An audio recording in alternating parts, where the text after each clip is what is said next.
이재명 대통령은 국회 로텐더홀 취임 선서를 시작으로 새 정부의 출범을 알렸습니다. 취임 선서는 국정 안정의 시급성을 고려해 예포 발사 등 별도 행사 없이 간소하게 진행됐습니다. 대통령으로서의 직책을 성실히 수행할 것을 국민 앞에 엄숙히 선서합니다. 선서를 마친 이 대통령은 국민께 드리는 말씀을 통해 통합의 정신을 거듭 강조했습니다. 통합은 유능의 지표, 분열은 무능의 결과라며 분열의 정치를 끝내고 모든 국민을 섬기는 모두의 대통령이 되겠다고 약속했습니다.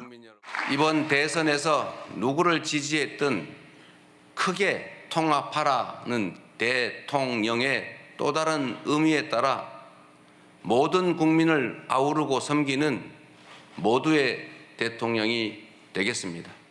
이 대통령은 이어 민생 회복과 경제 살리기부터 시작하겠다고 말했습니다. 불황과 일전을 치르는 각오로 비상경제 대응 TF를 즉시 가동하고 국가 재정을 마중물로 삼아 경제의 선순환을 되살리겠다고 전했습니다. 이와 함께 국익 중심의 실용 외교를 통해 글로벌 경제, 안보 환경 대전환의 위기를 국익 극대화의 기회로 만들겠다고 강조했습니다. 굳건한 한미 동맹을 토대로 한미일 협력을 다지고 주변 국가의 관계도 국익과 실용의 관점에서 접근하겠습니다. 이 대통령은 아울러 새 정부는 실용적 시장주의 정부가 될 거라고 말했습니다. 통제하고 관리하는 정부가 아니라 지원하고 격려하는 정부가 되겠다는 설명입니다. 이 대통령은 이와 함께 명실상부하게 국민이 주인인 나라를 만들겠다고 다짐했습니다.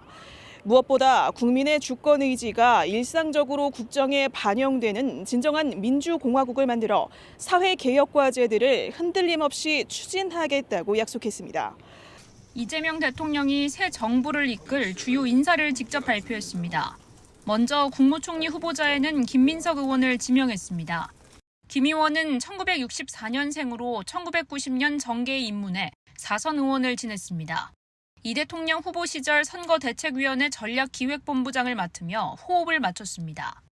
이 대통령은 김 의원에 대해 풍부한 의정활동 경험과 민생 정책 역량, 국제적 감각과 통합의 정치력을 갖춘 인사라며 위기 극복과 민생 경제 회복을 이끌 적임자라고 소개했습니다. 위기의 극복과 민생 경제 회복의 적임자라고 판단했습니다. 김민석 후보자가 내각과 국회, 국민 사이를 잇는 조정자로서 새 정부의 통합 시대를 여는 출발점이 되리라 믿습니다. 국정원장 후보자엔 이종석 전 통일부 장관이 지명됐습니다. 국가안전보장회의 상임위원장까지 역임한 외교안보통일 전문가로 통상 위기 속 국익을 지킬 적임자라는 판단입니다. 특히 북한 문제를 연구하고 정책을 집행했던 전문성을 토대로 경색된 남북관계의 개선의 돌파구를 펼칠 인사라는 설명입니다. 대통령 비서실장에는 3선의 강훈식 의원이 임명됐습니다. 첫 70년대생 비서실장 임명을 통해 산적한 국정 현안을 역동적으로 신속하게 풀어내겠다는 구상입니다. 안보실장에 임명된 위성락 의원은 주미 대사관 정무공사, 주 러시아 대사를 지낸 인물로 이 대통령의 후보 시절 외교 안보 공약을 설계했습니다. 외교 안보 분야의 풍부한 정책 경험과 전문성을 바탕으로 평화와 번영의 한반도라는 국정 목표 달성에 중요한 역할을 할 것이라고 이 대통령은 설명했습니다.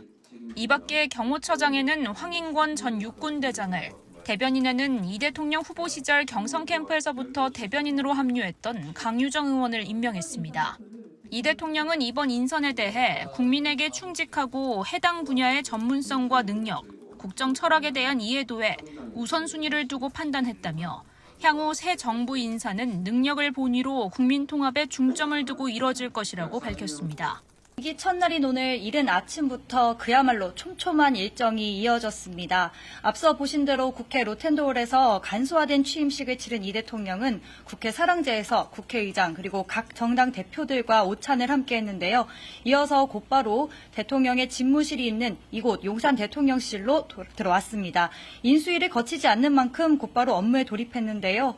이 대통령의 1호 행정명령이 무엇일지 주목이 됐는데 후보 시절부터 민생 문제가 가장 시급하다고 강조해온 만큼 첫 행정명령으로 비상경제 점검 TF 구성을 지시했습니다. 취임사에서도 가장 먼저 민생 회복과 경제 살리기부터 시작하겠다며 비상경제 대응 TF를 가동한다고 강조한 바 있습니다. 이어 이 대통령은 합동참모본부 전투통제실을 찾았습니다. 국방부 장관 직무대행 그리고 합참의장으로부터 군사 대비태세를 보고받았는데요. 이 자리에서 이 대통령은 군 통수권자로서 제자리에서 제 역할을 하는 군의 명예 회복에 주력하겠다는 뜻을 밝혔습니다. 앞서 이 대통령은 오늘 오전에 사저에서 합참의장과의 통화를 통해 군 통수권 이양 관련 보고를 받고 한미연합 방위태세를 근간으로 하는 빈틈없는 대비태세 유지를 당부했습니다. 또 장병들이 불안해하지 않고 국방에 전념할 수 있도록 하고 국민들이 안보에 대해 걱정하지 않도록 최선을 다해달라고 강조했습니다.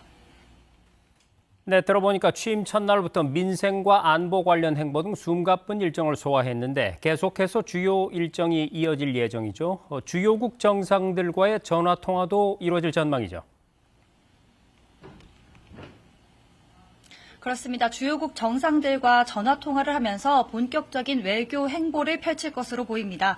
대통령실 핵심 관계자는 트럼프 미국 대통령과의 전화통화 일정을 조율하고 있다고 밝혔습니다. 워싱턴 시간을 감안하면 이르면 오늘 안에 한미 정상 간 전화통화가 이루어질 것으로 보이는데요. 이 대통령의 취임을 축하하는 한편 빠른 시일 내에 만나서 양국 협력에 대해 논의하자는 내용의 대화가 오갈 것으로 보입니다. 여기에 관세나 또 북핵 문제 등에 대한 언급이 나올지에 대해서도 관심이 모이고 있습니다. 이어서 취임 둘째 날인 내일 오전에는 각 부처의 재난, 치안 등 안전 문제와 관련한 실무자 회의를 이 대통령이 직접 소집할 예정입니다. 여기에는 광역지자체의 실무 책임자도 참석할 전망입니다. 이 대통령은 한편 박성재 법무부 장관을 제외한 국무위원 전원의 사임 의사를 반려했습니다. 이주호 사회부총리는 이 대통령에게 국무위원 전원의 사의를 전했는데 이 대통령은 국정의 연속성과 비상경제 점검의 필요성을 강조하며 이 사표를 받아들이지 않았습니다. 용산 대통령실은 당분간 내일 오후에 현안 브리핑을 통해 언론과 소통하겠다는 입장을 밝혔는데요. 추가 소식 들어온 대로 계속 전해드리겠습니다.